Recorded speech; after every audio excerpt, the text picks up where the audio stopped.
माँ और जायदाद। नमस्कार दोस्तों, स्वागत है आपका भक्ति कहानियाँ चैनल पर। जब बच्चों पर जिम्मेदारी आती है तो क्या होता है, चैनल को सब्सक्राइब भी ज़रूर करें। एक समय की बात है, हमारे घर में हम 7 लोग थे, मम्मी पापा और हम 5 भाई बहन।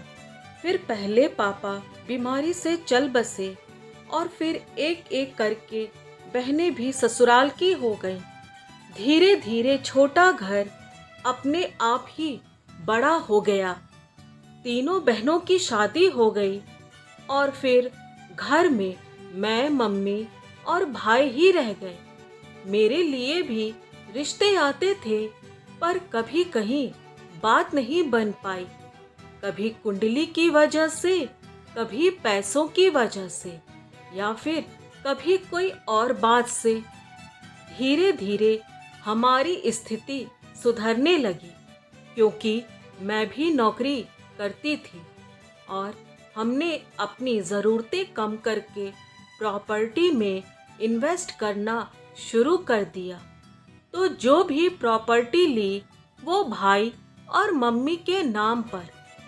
एक 26 गज का फ्लैट जो हमारे पापा ने अपने जाने से पहले मम्मी के नाम पर लिया था। मम्मी को मेरी शादी की चिंता रहती थी, लेकिन क्योंकि घर की ज़्यादातर जिम्मेदारी मेरे ऊपर थी और मम्मी ज़्यादा काम नहीं कर पाती थी, तो उनको लगता था कि इसके जाने के बाद घर कौन संभालेगा। दोस्तों, चैनल को सब्सक्राइब ज़रूर करें। भाई मुझसे छोटा था, उसका अफेयर भी चल रहा था, जो एक तलाकशुदा महिला थी, और उसका एक 10 साल का बेटा भी था। लेकिन भाई ने आत्महत्या की धमकी दी तो हमें उसकी शादी करनी पड़ी।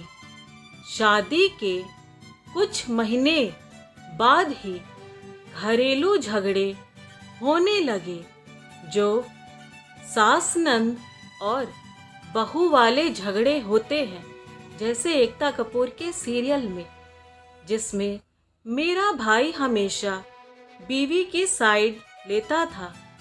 मम्मी और मुझे ये देखकर बहुत बुरा लगता था और हम दोनों पूरी पूरी रात रोकर निकाल देते थे। शादी को 2 साल हो गए और मेरा भाई हमसे अलग ही रहता है।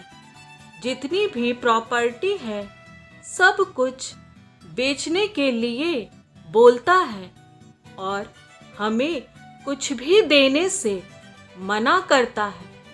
अब मैं और मम्मी पापा के खरीदे हुए फ्लैट में रहते हैं, लेकिन अगर ये हमारे पास ना होता तो शायद हमारे पास कहीं सर छुपाने की जगह ना होती।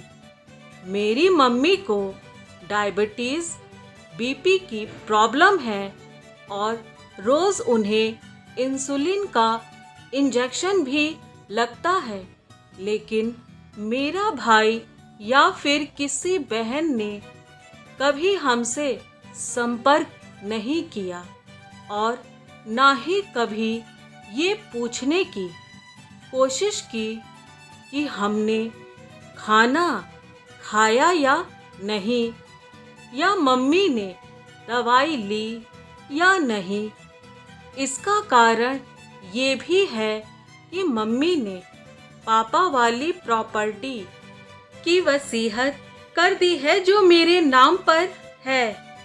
तो उन सबको लगता है कि मम्मी ने अगर घर इसको दिया है तो अब जिम्मेदारी भी यही उठाएगी।